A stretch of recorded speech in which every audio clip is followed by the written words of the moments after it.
Life beyond Earth, insights into the afterlife. I guess, you could make the afterlife smell better with incense. Yeah. Um, Anyways, but this is by David Drew again, and this is I'm going to read this one. Again, you guys can kind of read along here if you want. But by David Drew, from my unusual perspective of remembering my time in the spirit world, I'm often asked what life is like on the other side. There is no simple answer, as there are many planes of existence. The way you have lived your life determines which will be your home. It's an age-old concept. If you have lived a spiritual life, you will go to a higher plane. But no matter where you find yourself, you can earn the opportunity to progress to higher levels. The planes are not truly above or below us, but dimensions apart or different vibrations like radio channels. When you are tuned into one station, you generally can't hear the others unless you're a medium. Going up through the planes, so to speak, each is a more spiritual place than the last. On the first level, people's minds tend toward the material. They may live in houses, wear clothing, much the same as they did on Earth. These things are created by the very real power of thought. As you progress through the high spirit planes, people have a greater understanding. They no longer feel they need to material possessions, and rather than clothing, they adorn in brightly colored robes, which consist of radiant light rather than physical material. It's hard to understand what time and distance are very different, or it's hard to understand that time and distance are very different in these worlds. We measure time by the planets in our universe. In other dimensions, we can travel great distances in an instant, all with the power of thought. All things must have an opposite. If you can be promoted from the earth to higher planes, you may also be demoted to the dark gray pits. It's a surprising and how many people descend into this miserable realm. Here, those who have lived selfish lives reap the effects of their actions. Some people prefer it here, like a burglar prefers the dark. Their sinful lives drag them further down. Others are filled with a bitter torture of remorse. They regret their actions and may eventually earn the right to once more touch the earth and spiritually advance. There are people here who you would think did not lead a bad life, but apart from what you do, are also judged on what you didn't do. All your words and actions are apparent for all to see. Earth is unique in that we share it with people who have come here from different places or planes. On every other plane, people shared a similar level of spirituality.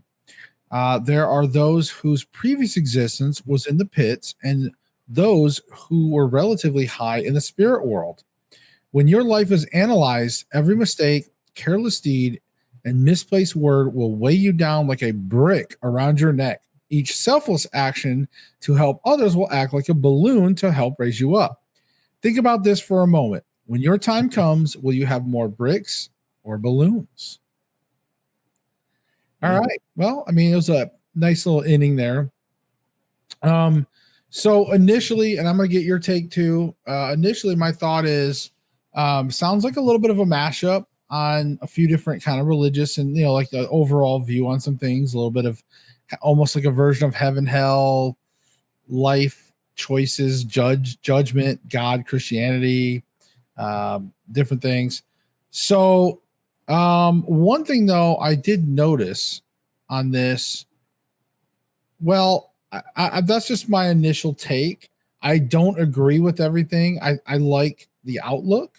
And if you can say that, I like the optimism. I like the outlook of everything, but I have a little different take. But Stacy, what do you think? What is your initial impressions? Well, it's relatively the same on that. I mean, this is very Dante-esque on, the 7 up and 7 down. Actually, Dante had 9 in the down, the 9 circles of hell. But from what I get at seances from other mediums and things, this is very much in line with that. The idea that you can, elevate yourself or basically damn yourself by what you do here on Earth very, very quickly. It's sort of like a boot camp for the elevation of the spirit world. And spirits who help you along the way as spirit guides and and protecting guides, they share in those things that you do. That whatever you do, they actually participate in those rewards. Sort of your, all for one for all kind of thing, and they can elevate to a higher level just by helping you achieve a higher level yourself. Kind of like, Clarence in It's a Wonderful Life. He earned his wings by, helping the guy, see the world as it really was, rather than, just through the lens of Potter. Right. So breaking out some classic references. I like it. Well, it's in that vein of elevating yourself based off of the good that you do, for, selfless reasons, just Right. because you feel good doing it for someone else, not necessarily you're trying to earn brownie points, because that's kind of the opposite. Right. It's sort of the difference between virtue and virtue signaling. Right. Virtue is something that is observed by others, while virtue signaling is something that you're trying to, mimic, right, to make people think that you're a good person. It's. Yeah, I get it. There's a lot of that going on lately. So just wanted to say hi to Kat real quick. She popped in late. Hey, Kat. And yeah, ICU. We're gonna do a little bit of chat at the end of the show too with everybody too. So but yeah, I know ICU said she don't want to be stuck here. She wants to traverse the universe. That's actually ironically, that's kind of one of my goals. I always secretly hope that my reward in the end is that I get to pretty much go anywhere in the universe, and just check out, like, as a ghost, like be able to go and see what what it's like on Jupiter, or, like anywhere, just checking out the wonders of the galaxies and stuff like that. I think it'd be cool. But one thing I wanted to touch on here too, that I this is something that I don't agree with. So now I've used this analogy, and I think I even used it in my book, where I talked about where he got into where it says the planes are not truly above or below us, but dimensions apart on different vibrations, like radio channels. Now, I did use that frequencies as a way that, I think paranormal and things like that, some of the stuff is separated by frequency. That's why, just like with radios, we can't, there's bleed over, but you have to tune to that channel. But what I don't agree with here per se is when he says, you generally can't hear the others unless you are a medium. Yeah. No. I mean, mediums themselves don't even know when they're channeling higher or lower. They can't tell the difference. It is the spirits on the other side that tune themselves. They tune down their frequency to our level. And Right. It's more of a choice on their part than it is a choice on the part of the medium. So now I do want to say, overall, I thought it was a decent article by David Drew. I want to give the guy props. It's a decent little article. I appreciate him sharing his perspective. I do. And I think when it comes to our insights to the afterlife, I think there's thousands of versions, and we all don't exactly agree. So I just want to go on record by saying that. So if David Drew, if you end up watching this, hey, remember, I overall like your article. I think it's great to give that perspective. These are just things that we talk about and agree or disagree. And I just, in particular, don't agree that mediums are the only ones that can cross the channels.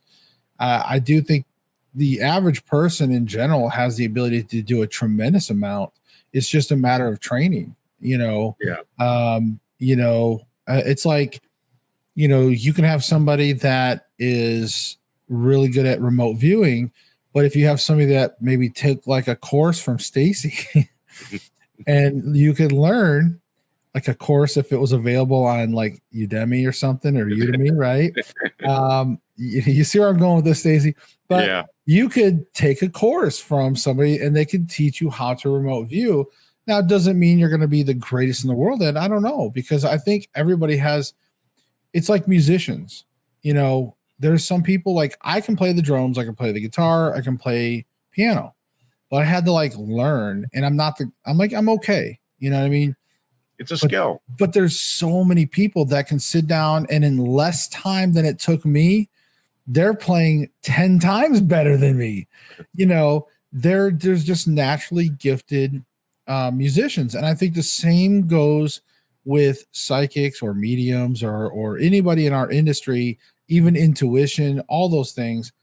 Some people are just naturally way better at, way more in tune, and way better than people that have to kind of train themselves. So I will say that, but I still believe that almost anybody can learn to do these things. Yeah, well, and a lot of times the secret to it is not knowing what you're doing. I've seen people who were completely clueless on how to do something. They just naturally followed their instincts, and they did better than somebody who was actually trained. And they looked at it and they didn't know what they were doing. They didn't know what they were viewing. But they pulled up data that, blew away what the trained guy was actually doing. And it's not just remote viewing. There's a phenomenon called the third man. Somebody who's, if you're out exploring somewhere out in the woods or in the Arctic or out in the ocean or something like that, and you're under distress and you're in a bad situation, suddenly there'll be someone there who's just as physical and just as real as you are, pulling your ass out of the water or pulling you out of a crevice that just, made it look like somebody who was walking by saw you. As soon as they pull you out, that person just disappears. Right. It's this phenomenon they're referring to as the third man. There's somebody who actually just goes around helping people who are in life-threatening situations. The YouTube videos of those are crazy. I don't know if they're real or not, but some of it's pretty compelling. It's like, wow. Yeah. There's some pretty crazy stuff that I don't know. I mean, like, I know there's a lot of fakery nowadays, but I mean, well, it goes back to all the way to, the 1800s, the explorers getting in situations where they didn't know what they were doing. And, Admiral Byrd, when he was exploring Antarctica, right. All of this kind of stuff, being saved from situations that would have killed them otherwise, from somebody who just appeared out of nowhere. Well, and I can't tell you how many times, like myself or other people, I mean, how many times have you or people watching have just heard of a story, somebody telling a story where like, I have no idea where this person came from, or they might say, I have no idea how that happened, but something pulled me out of that burning car. And nobody could find any blah blah blah. It's like, it's crazy. I've heard of stories like this. I've heard of things like that. So, and it's out there. There's enough going on, to where you can't just deny it. Yeah. Well, women. The first time I ever heard a story about it was, a woman who was, coming across walking home late at night, and there was a gang of men. I wouldn't say a gang, but a group of men that were eyeing her up and down. And she, was really freaked out and scared. But the men looked at her, and then they got scared and ran off. And, she went home. And then later that night, there was a story. A woman was actually raped and murdered. And the police, through interrogation and stuff, they were actually going to go for that first girl, but she was walking with these, two giant men that looked like they were about ready to, beat the hell out of them. And she was walking alone, but there were two giant men behind her that were walking. Wow. That, she didn't see, she didn't know. And she considers them to be her guardian angels because they scared off the evil guys that would turn around and kill someone later that night. So what do you think about, like, also in the article, I was a little kind I don't know how I felt about this. I feel a little different because I know you also talk about, but I guess I would need more clarification. And that's when he talks about time and distance in the worlds. He talks about how we measure time by planets in our universe. And in other dimensions, we can travel great distances in an instant with power and thought. So my question to you is like, because I know you've often talked about remote viewing as being able to sort of travel, you know, not just distance, but also kind of forward and backward in time a little bit as well. But just really through thought, through mind. So it's not really. Do you agree with what he's saying, or do you just kind of think it's a different way of saying it, or what do you think about that? Well, he's just saying it differently. Our idea of time is based off of, well, actually what it is time is gravity and gravity is time. What we perceive to be time is moving forward is not really what time is. Gravity itself is the physical manifestation of our perception of time. And in a world or in a universe where gravity doesn't exist, time itself doesn't exist the same way either. All things exist all at the same time, everywhere simultaneously. So your thought is the only difference between one time and the next. And you may feel like you're being transported, but you're really not. All the information that exists currently exists throughout space-time. Right. Meaning the assassination of Abraham Lincoln and the lunar moon landing and this moment right now are all happening simultaneously. We see a separation through the motion of gravity, but it's all happening right now. That information, that data is currently in existence right now, all of it. Well, right. They say like if you fly out in space or whatever, like you could look back at Earth and see the past of Earth. You know what I mean? Like because of distance and all that stuff. And yeah, if you travel, if you think of it in that term, and I'm just trying to like simplify it, all this or every moment that happens just like leaves the Earth, right? Mm-hmm. Every moment. So it's out there. And it's almost like if you can just catch up to it, if you can catch up to that moment that's traveling through space, it's live. That's the moment that's happening now, like the assassination of Abraham Lincoln or whatever, like you said. Mm-hmm. Like those moments are happening all in real time, but just they're moving away from Earth in that sense. Yeah. Well, depending on the speed at which you're moving, right, you actually move into the future simultaneously, right? Yeah, that's what I'm saying. It's crazy. Yeah, but that's like a whole nother discussion that we could get into on theory of time theories of it. But I just thought that this would be a pretty interesting article to talk about it. I think for me, the summary for me is like, I think of these top 7 layers or these 7 layers. To me, I kind of view in general, I'm not going to get into like the weeds about my overall beliefs, but in general, I feel like the Earth is sort of the 7 layers. Mm-hmm. I don't think it's that one layer. I think it's all 7, and wherever you fall on that scale, whether you're an enlightened person, whether you're materialistic, whether you're a dark person, evil, wherever you are on that. But I think you get that go around.